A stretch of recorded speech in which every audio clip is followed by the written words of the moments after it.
భూమి కబ్జా చేయాలంటే వెన్నులో వణుకు పుట్టాలి. నేరం చేయాలనే ఆలోచన వస్తే గుండెల్లో రైళ్లు పరిగెత్తాలి.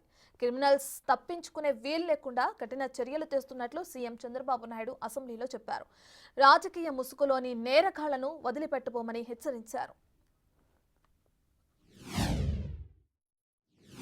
రాజకీయ ముసుగులో నేరస్తులు కావాలని నేరాలు చేస్తే రాజకీయ ముసుగు తీసి నేరస్తులుగా ట్రీట్ చేసి రాష్ట్రానికి రక్షణ కల్పిస్తా. ఇష్టానుసారంగా చేయొద్దండి.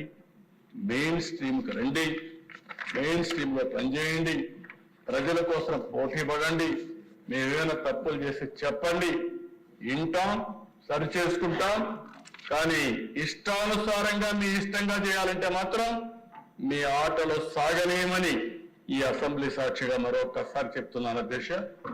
అందుకే రౌడీల కోసం, ల్యాండ్ గ్రాబర్స్ కోసం, ఎవరైతే సంఘ విద్రోహ శక్తులు ఉన్నారో వారి కోసం చెప్తున్నా, ఈ రెండు చట్టాలు మీ గుండెల్లో రైళ్లు పరిగెత్తే విధంగా అమలు చేస్తామని చెప్పి మరొకసారి తెలియజేసుకుంటూ,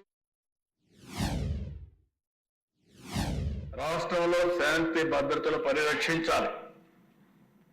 ఏ మారుమూల ప్రాంతంలో సరే ఎవరైనా తప్పు చేయాలంటే భయపడే పరిస్థితి ఉండాలి. ఎవరైనా గంజాయి తీసుకున్న తర్వాత కూడా ఏదైనా ఒక అమ్మాయి పైన అఘాయిత్యం చేయాలంటే అదే చివరి రోజునే భయం అతనికి ఉండాల్సిన అవసరం ఉంది.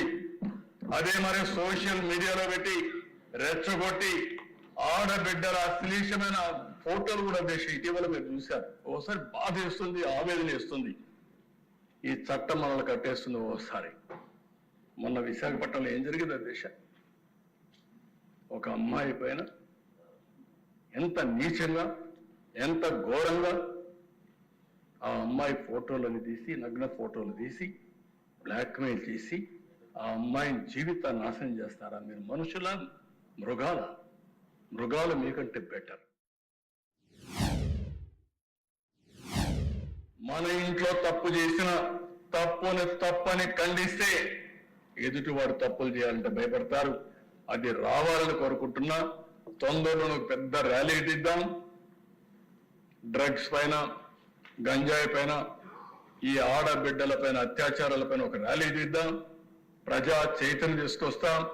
ప్రతి ఒక్క స్టూడెంట్ ఆలోచించుకోవాలి, ప్రతి ఒక్క తల్లిదండ్రులు ఆలోచించుకోవాలి. మన పిల్లల్ని మనం ఎడ్యుకేట్ చేయాలి, సమాజంలో చైతన్యం తేవాలి.